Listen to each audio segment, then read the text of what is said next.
Hello students welcome to my SM studio YouTube channel. तो आज मैं तुम्हारे कारण लै आई तुम्हारे BA 4th सेमिस्टार हिस्ट्री जी तुम्हारे क्वेश्चन पेपर आसिल ठीक है। ये तुम्हारे फाइनल एग्जाम क्वेश्चन पेपर तुम्हारे क्वेश्चन पेपर तो चुआ इतना तुम्हारे दिया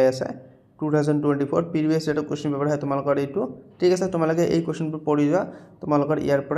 कमन पड़ब पारे ठीक है। कि दिसे हिस्ट्री तुम्हारे मेजर माइनर जिসকলৰ আছে ठीक है। जिসকলৰ मेजर আছে हिस्ट्री और जिসকলৰ माइनर हिस्ट्री আছে তোমালোকে চাই যাও তোমালোকৰ কাৰণে ভিডিওটো বহুত গুৰুত্বপূৰ্ণ ঠিক আছে। ইয়াতে তোমালোকে চোৱা ফুল মাৰ্কস আমাৰ ইয়াতে 80 দিয়ে আছে হয়তো কোনোবাৰ ফুল মাৰ্কস 60 দিয়ে থাকিব ঠিক আছে। যাৰ ফুল মাৰ্কস 80 তাৰ কাৰণে টাইম দিয়ে থাকিব 3 আওয়াৰ্স আৰু যাৰ তোমালোকৰ ফুল মাৰ্কস 60 তাৰ কাৰণে টাইম দিয়ে থাকিব 2 আওয়াৰ্স নহলে তোমালোকৰ 2.5 আওয়াৰ্স ঠিক আছে। তাৰপিছত তোমালোকক ইয়াতে তোমালোকে প্ৰথম কোৱেশ্চন পে চোৱা answer the following S directed. प्रथम क्वेश्चन कि दिसे फिल इन द ब्लैंक खाली ठाई पूर करा कलिता जातिर इतिवृत्त नाমৰ গ্ৰন্থখনৰ लेखक कौन ठीक है। The author of the book Kalita जातिर इतिवृत्त इज डेज दिसे। तो तुम्हारे यार शुद्ध उत्तर हम सम्भवतः अम्बिकागिरी राय चौधरी तुम्हारे ये क्वेश्चन उत्तर शुद्ध उत्तर है अम्बिकागिरी राय चौधरी। तुम्हारे बी नम्बर क्वेश्चन चुआ ये क्वेश्चन तुम्हारे कि कैसे प्राचीन आटाइतक प्रभावशाली धर्मीय विश्वास आसिल कि आसिल हिंदू धर्म आसिल ठीक है। तारपिছত तुम्हारे सी नम्बर क्वेश्चन चुआ सी नम्बर क्वेश्चन जे मठ मंदिर दान दिया भूमिक देश बुली जना গৈছিল कि बुली जना গৈছিল मठ मंदिर दान दिया भूमिक देवत्तर भूमि बुली जना গৈছিল ठीक है। तारपिছত आमाक डी नम्बर क्वेश्चन दिছে कि कैसे D number question the Assam oil company was formed in the year Asom তেল কোম্পানী গঠন কৰা হৈছিল কিমান চনত এইটো হ'ব তোমালোকৰ 1899 চনত ঠিক আছে। হয়তো তোমালোকৰ মাজৰ পৰা বহুতে ভাবিব পাৰে যে অসমত প্ৰথম তেল শোধনাগাৰ হৈছিল আমাৰ 1889 ডিপগৈত তেল শোধনাগাৰ হৈছিল 1889 ঠিক আছে। আৰু এইটো আমাক কি কৈছে অইল কোম্পানী ঠিক আছে। অইল কোম্পানী মানে অসম তেল কোম্পানী গঠন কৰা হৈছিল 1899 ঠিক আছে। এই কোৱেশ্চনটোৰ উত্তৰ তোমালোকৰ 1899 और जो तुम्हारे तेल शोधनागार दिलेहेतेन डिपगत जी तुम्हारे 1889 ठीक है। तारपिছত आमाक और क्या क्वेश्चन दिसे तुम्हारे ये चुआ जे एन्सार भेरी ब्रिफली चमू अति चमू गई उत्तर दिया ठीक है। प्रथम क्वेश्चन कि दिसे which was the first historical dynasty of Assam प्रथम ऐतिहासिक राजवंश कौन भेरी भेरी इम्पर्टेन्ट क्वेश्चन उत्तर हो तुम्हारे बर्मन वंश ठीक है। तारपिছত आमाक एफ नम्बर क्वेश्चन कि दिसे तुम्हारे ये चुआ प्राचीन समाजत आटाइतक उच्च आसन कोनটো जातिये दखल কৰিছিল সকলে জানে এইটো ব্ৰাহ্মণসকল उच्च जाति আছিল ठीक है। जी नम्बर क्वेश्चन कि दिसे गा माटी की ठीक है। व्हाट वाज गा माटी ठीक है। गा माटी की एक्सप्लेन কৰিব কৈছে गा माटी तुम्हारे एक प्रकार कोर काटल दिया माटी ठीक है। टेक्सास दिए ये तुम्हारे एनेकुवा धৰণৰ এটা माटी जितो माटी जोगेदी कोर काटल दिया ठीक है। तुम्हारे इतना उत्तर हो एक प्रकार कोर गामाटी है एक प्रकार कोर तुम्हारे उत्तर तो ये लिखा। 8 नम्बर क्वेश्चन कि दिसे तुम्हारे ये चुआ who was the preacher of neo Vaishnava in Assam ठीक है।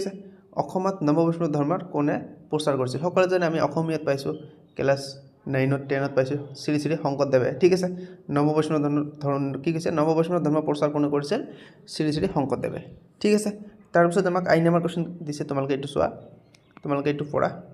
जे অসমীয়া माहिकी आलोचनी জোনাকীখন কোন চনত प्रकाश হৈছিল in which year was the Assamese monthly magazine Jonaki published किमान चনত ये हम यार उत्तर हम 1889 ठीक है। तुम्हारे इतना शुद्ध उत्तर तुम्हारे इतना उत्तर हम तुम्हारे कि दिसे जे জোনাকী অসমীয়া মাহেকীয়া আলোচনী জোনাকীটো কিমান চনত प्रकाश হৈছিল 1889 চনত ঠিক আছে 1889। तारपिছত तुम्हारे जी नम्बर क्वेश्चन दिसे what is the full form of ONGC यार फुल फर्म कि ONGC इतना तुम्हारे फुल फर्म हम ऑयल ओते ऑयल ठीक है। तारपिছত तुम्हारे oil and national gas corporation oil and natural gas corporation ठीक है। तुम्हारे इतना तुम्हारे इंग्लिश मीडियम और एसामिस मीडियम तुम्हारे फुल फर्म तो इंग्राजीते लिखिब लगे oil and natural gas corporation ठीक है।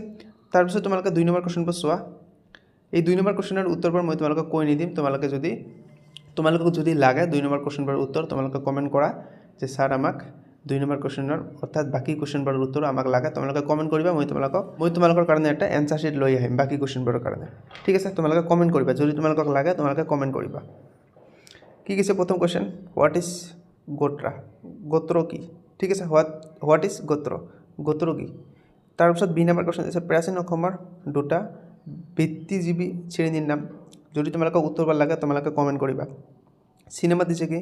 কাৰি আৰু চমুৱা পাইকসকল কোন আছিল ঠিক আছে হু আৰ দ্য কাৰি এণ্ড চমুৱা পাইকছ ঠিক আছে তাৰপিছত তোমালোকক ডি নম্বৰ কোৱেশ্যন দিছে তোমালোকে এইটো চোৱা হুইচ আহোম কিং ফাৰ্ষ্ট ইন্ট্ৰডাক্স পচা সিস্টেম ঠিক আছে কোনজন আহোম স্বৰ্গদেৱে প্ৰথমে পচা প্ৰথা প্ৰৱৰ্তন কৰিছিল পচা শব্দৰ অৰ্থ কি ঠিক আছে এই কোৱেশ্যনৰ উত্তৰ যদি তোমালোকক লাগে তোমালোকে কমেন্ট কৰিবা ঠিক আছে তাৰপিছত আমাক ই নম্বৰ কোৱেশ্যন দিছে mention to varieties of rice cultivation in Assam ঠিক আছে অসমৰ 2 প্ৰকাৰ ধান খেতিৰ নাম লিখা 3 নম্বৰত কি দিছে আমাক তলৰ যিকোনো চাৰিটাৰ ওপৰত চমু ৰেখা লিখা position of women in ancient Assam প্ৰাচীন অসমত নাৰীৰ স্থান তাৰপিছত আমাক দিছে প্ৰাচীন অসমত ব্যৱসায় বাণিজ্য ঠিক আছে তাৰপিছত 3 নম্বৰ কোৱেশ্যন দিছে অসমৰ সামাজিক ক্ষেত্ৰত নৱবৈষ্ণৱবাদৰ প্ৰভাৱ ঠিক আছে তাৰপিছত আমাক ডি নম্বৰ কোৱেশ্যন দিছে যে অসমৰ মধ্যবিত্ত শ্ৰেণীৰ উত্থানত চাহ উদ্যোগৰ ভূমিকা তাৰপিছত আমাক দিছে অইল ইণ্ডাষ্ট্ৰি ইন আসাম অসমত তেল উদ্যোগ তাৰপিছত অসম সাহিত্য সভা ঠিক আছে আসাম সাহিত্য সভা তোমালোকে এইবোৰ পঢ়িবা ইয়াৰ পৰাই তোমালোকৰ এইবাৰ কমন কোৱেশ্যন পঢ়িব ঠিক আছে 4 নম্বৰত কি দিছে এটা কোৱেশ্যন আমাৰ 10 মাৰ্কস কৈ কি কৈছে ইয়াতে তলৰ প্ৰশ্নবোৰৰ উত্তৰ দিয়া আমাক অৰ দি দিছে প্ৰাচীন অসমৰ সামাজিক বিভাজনৰ বিষয়টি বিৱৰণ দিয়া এই কোৱেশ্যনটো তোমালোকক এইবাৰ নালাগে তোমালোকে এইটো পঢ়িবা প্ৰাচীন অসমৰ গ্ৰাম্য অৰ্থনীতিৰ বিষয়ে আলোচনা কৰা এইটো পঢ়িবা তোমালোকে বি নম্বৰ কোৱেশ্যন কি দিছে প্ৰাচীন অসমৰ ধৰ্মীয় বিশ্বাস আৰু আচাৰ নীতিসমূহৰ এটি বৰ্ণনা কৰা এইটো তোমালোকে পঢ়িবা 1826 চনৰ আগলৈ অসমৰ দাসত্ব প্ৰথাৰ বিষয়ে এটি বিশ্লেষণাত্মক আলোচনা আগবঢ়োৱা ঠিক আছে সি নম্বৰ কোৱেশ্যন তোমালোকে চোৱা তোমালোকে সি নম্বৰ কোৱেশ্যনবোৰ পঢ়িবা এইবাৰ তোমালোকৰ ইম্পৰ্টেন্ট কোৱেশ্যন ঠিক আছে ভিডিওটো বহুত লং হৈ গৈ আছে মই তোমালোকক ডাইৰেক্ট কৈ দি আছো এই কাৰণে তোমালোকক যদি এনসাৰ শিট লাগে তোমালোকে কমেন্ট কৰিবা মই তোমালোকক এনসাৰ শিট লৈ আহিম তোমালোকৰ কাৰণে ঠিক আছে 3 নম্বৰ কোৱেশ্যনটো চোৱা ব্ৰিটিছৰ শাসনকালত অসমৰ চাহ উদ্যোগ অগ্ৰগতিৰ বিষয়ে চমুকৈ লিখা ভেৰি ইম্পৰ্টেন্ট কোৱেশ্যন তোমালোকৰ অৰ দি দিছে আমাক এটা কোৱেশ্যন তোমালোকে এইটো চাবা যে ব্ৰিটিছ শাসনৰ সময়ত অসমৰ যাতায়াত আৰু যোগাযোগ ব্যৱস্থাৰ অগ্ৰগতি সম্পৰ্কে এটি বিৱৰণ দিয়া ঠিক আছে তো আমাৰ ভিডিও আজি এইখিনিয়ে তোমালোকক যদি পলিটিক্যাল সায়েন্স তোমালোকক সলিউশন লাগে বা কোশ্চেন পেপার লাগে প্রিভিয়াস ইয়াৰ্সৰ তাৰপিছত তোমালোকক এএসসি কোশ্চেন পেপাৰ লাগে ঠিক আছে তোমালোকে কমেন্ট কৰিবা বাকি কি লাগে তোমালোকে কমেন্ট কৰিবা মই তোমালোকৰ কাৰণে নেক্সটত এই ভিডিও লৈ অহাৰ কাৰণে চেষ্টা কৰিম ঠিক আছে বাই বাই টেক কেয়াৰ